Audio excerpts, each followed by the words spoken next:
You know that feeling, right? You really, really want to speak English easily, like comfortably, fluently. But then the moment you actually try, your mind just sort of, it freezes up. Uh-huh. You feel nervous, maybe a bit shy, and that little voice pops up. My English isn't good enough. I'll never actually be fluent. Oh, absolutely. It's like hitting a wall, isn't it? Yeah. So many learners experience that fear, stopping mid-sentence, forgetting words, feeling shy. Yeah. It's so common. And honestly, it often makes people just, well, give up. It really does. And so today we're doing a deep dive specifically into tackling that exact challenge, right head on. Mm. We're looking at a source text, some material that basically says that feeling, that thought that I can't do it, it's not the end of the story, that fluency, it is possible for you. Yeah, that's our mission for this deep dive, really, to unpack the key ideas for this material. It's a text that's, focused completely on helping people like you get past that fear and speak English comfortably. Right. It shares really practical, actionable steps based on what it tells us. Exactly. So let's jump right into what this source sees as the main hurdle. Wanting fluency, but being kind of paralyzed by fear, stopping all the time, forgetting words, Feeling shy? feeling scared, yeah. And this whole cycle convinces people their English is just bad and they stop trying. I mean, what's great is how the text just immediately tackles that negative thought. It It's says, right. look, that idea, it's just not true. You absolutely can speak English fluently. And it also quickly debunks another common myth, doesn't it? This whole idea that being fluent means you need like super hard words, perfect grammar, or these really long, complicated sentences. Totally. It clarifies right away that's not what real fluency is about. Not at all. Instead, this text offers, well, a much more down-to-earth definition. Which is, Fluency just means speaking without stopping too much. Simple as that, really. yeah. It means being able to share your thoughts, say what you actually want to say, so the other person gets it. Okay, so it's really about getting your message across, not about being flawless. And the material says it's actually okay to make small mistakes. Absolutely. Okay, I mean, think about it. If the person you're talking to understands you, then your English is working. It's doing its job. Right.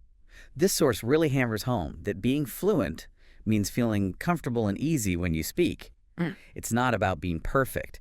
And that difference, that's key to changing how you approach learning. Okay, so if that's what fluency really is, how do we actually get there? This text lays out a pretty clear path. The first step, it insists, is the absolute foundation. And it's something, maybe ironically, a lot of people overlook when they're desperate to speak. It's listening. Yeah, and the material uses a really neat comparison here. Think about how babies learn their first language. I mean, they just listen, right, for months, every single day, before they even try to say much. Right, no grammar books involved. No grammar books, nothing. Their brains just soak it up, learning the patterns purely by absorbing the sounds. Okay, so it's like fundamental brain training. So the text says, do the same as an adult learner. Listen to English. Yeah. Every day. And it gives loads of suggestions. Podcasts, songs, cartoons are great, short stories, YouTube videos, even the news. But here's the really important bit it stresses. What's that? You do not have to understand every single word you hear. Oh, that takes the pressure off immediately. Exactly. Just enjoy the sound. Let the rhythm, the words just kind of wash over you. The text explains your brain will actually start remembering things without you even realizing it. And this steady diet of listening, it slowly but surely improves your speaking down the line. It's like building this deep, passive understanding first. Precisely. Which then supports the active part. Which, yeah, brings us right to that active part. The second key step the source talks about is speaking every day. And this is where the fear often kicks in, like we said. But the material, it's really insistent here. Daily speaking practice is it's essential. Even if you feel shy, even if you make mistakes, even if you think you have no one to talk to at first. Right, and it gives simple ways around that, like talk to yourself. Stand in front of a mirror, maybe. Yeah, and it gives really simple starting sentences, too. Things like, I am happy, or this is my room, today is a good day.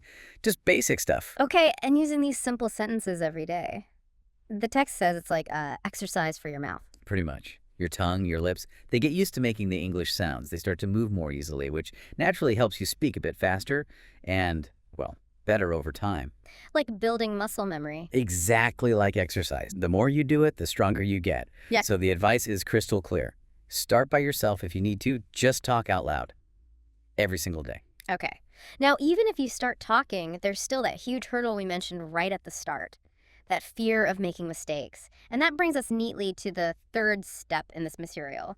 Don't be afraid. Ugh, mistakes. Yeah, this is a big one. So many learners just freeze up here because they're terrified of saying something wrong. But this text, it completely reframes that. It says, point blank, mistakes aren't bad. Actually, they're good. They're chances to learn. Every mistake teaches you something new. Right. And it also reassures you by pointing out something obvious when you think about it. Nobody speaks perfect English, not even native speakers. True. We forget words. We stumble over pronunciation. We say the wrong thing sometimes. It happens to everyone. So the advice is pretty straightforward. Don't beat yourself up when you make a mistake. Just, smile, maybe correct yourself if you notice it, and just try again. Speak bravely. Speak with confidence. That's the message. Your mistakes are literally your teachers. Okay, changing that whole internal dialogue about mistakes sounds absolutely crucial. Fundamental, yeah. All right, moving on. We've got listening daily, speaking daily, embracing mistakes. What does the source say you should actually focus on speaking, especially at the beginning? That leads to step 4. Learn small sentences first. Yeah, the material points out a really common trap here. Lots of learners try to jump straight into mastering complex grammar rules or memorizing these huge lists of difficult vocabulary Oh yeah, I can see that. and trying to build really complicated sentences right away. And the text says, look, that usually just leads to feeling tired, confused, and often just giving up because it feels way too hard. Okay, so what's the alternative it suggests? Much more practical. Start with small, genuinely useful sentences, things you can actually use in day-to-day life. Like what? Well, it gives examples like, what is your name? Where are you from? Can you help me? Or even just, I am learning English. Okay, those seem basic, but I guess they're foundational. Exactly. The text highlights their power because you use them all the time in real conversations. So the advice is, use these simple, useful sentences every single day. Repeat them until they feel totally easy, completely natural. And then worry about longer sentences. Only then, build that strong, usable foundation first. It's about practical communication before theoretical complexity, especially at the start. Makes sense. Okay, step 5. This is one the material says gets forgotten a lot, but it's apparently super effective. It's a technique called shadowing, or just copy and repeat. Yeah, shadowing. Basically, it involves listening to someone speaking English, like a native speaker, and then immediately repeating what they just said, trying to copy everything. Ah, so it's not just passive listening, you're actively mimicking them. Right. Copying the words, yeah, but also their voice, their tone, the speed, the rhythm. All of it. No writing involved. Nope, no writing needed. Just listen and speak aloud right after them. The text gives a simple example. You watch a video, you hear someone say, I like to read books. You pause the video, and you immediately say, I like to read books. And you just do that over and over. Repeat it daily, yeah. And the payoff, according to the source, this practice actually trains your mouth physically. It helps it move in the ways native speakers' mouths move. And that really boosts your fluency and how natural you sound. Interesting. So it's physical training alongside the mental stuff? Exactly. All right, step 6. This one is described as very powerful. It's about shifting your internal language, basically thinking in English. Right. The common thing for learners, naturally, is to think first in their own language, and then they mentally translate those thoughts into English words before they speak. Yeah, that sounds familiar. And slow. It is slow. The text explains it takes a lot of time and mental energy, and it makes speaking feel really clunky and difficult. So the shift is just try to think directly in English, even for small things. Exactly. Start small. So instead of thinking the word for water in your language when you're thirsty, the text suggests just thinking the English phrase, I need water. Okay. Or you see a cute animal, instead of thinking about it in your language, just think in English, this dog is cute, or that cat is sleeping. Simple thoughts. These seem like tiny little changes, but the material argues they have a big impact. A huge impact, it says. These small English thoughts, done consistently, gradually start to rewire your brain.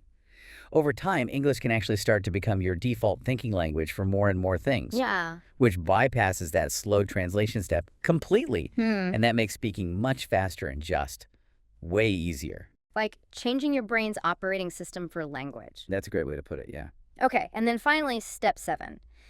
When you can, put it all together.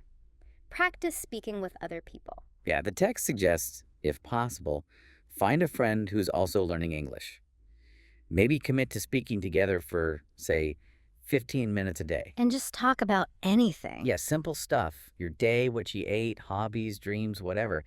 The key, it says, is keep it light, laugh about mistakes, enjoy the actual process of trying to communicate. But what if you can't find a partner easily? Does it offer alternatives? It does, yeah. Smart ones, too. Use a voice recording app on your phone.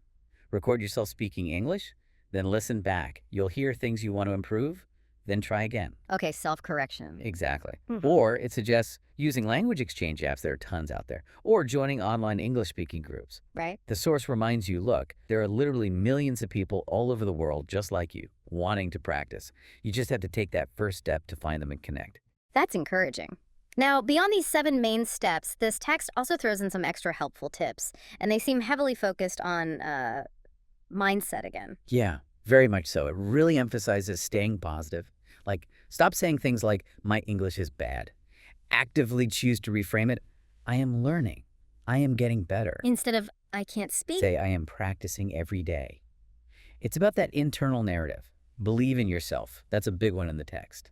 It also mentions speaking slowly and clearly, especially at first, not rushing. Right. And it reinforces that point about starting small. Don't get bogged down worrying about complicated grammar rules right at the beginning.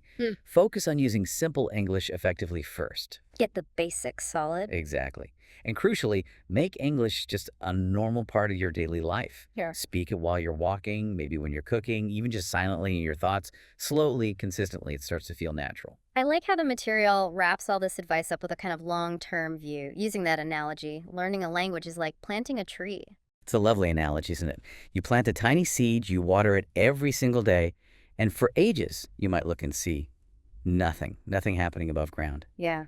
Then slowly, eventually, a little green shoot pops up. Yeah. But it takes many, many days, weeks, months of that consistent care before it grows into a strong tree. So learning English needs that same kind of patience, consistent care, daily practice. You might not see massive changes overnight, Probably won't. but the promise in this text is definitely there. One day, you will speak fluently without that awful fear. One day, you'll look back and think, wow, okay, I actually did it. It's a process. So maybe we should quickly recap those 7 key steps we pulled from the source material. Good idea. Okay, number 1, listen every single day. 2, speak every day, even if it's just talking to yourself initially. 3, don't fear mistakes. See them as your teachers. Embrace them. 4, learn and actually use small, useful sentences first. Build from there. 5, copy and repeat after native speakers. That's shadowing technique. 6, try, consciously at first, to think directly in English. Start small. And number 7, practice speaking with other people whenever you can, or use recording tools to practice by yourself. And layered over all that, remember those crucial mindset points? Stay positive, really believe you can do it, and speak bravely. Don't let fear win. Yeah. The final message from this text we looked at is just a really powerful shot of encouragement, isn't it? It basically says, you can do it. Yes, you can. Don't stop. Please don't give up. Just speak. Speak. Speak. Fluency is coming to you.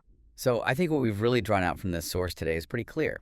Getting fluent isn't about chasing some impossible ideal of perfection, with fancy words and complex structures. Right. It's about comfortable, easy communication. And that's built through consistent daily practice and, maybe just as importantly, a real shift in how you think about the process and about yourself. You've got a clear map now based on this material. The steps are there. You absolutely have the power to do this.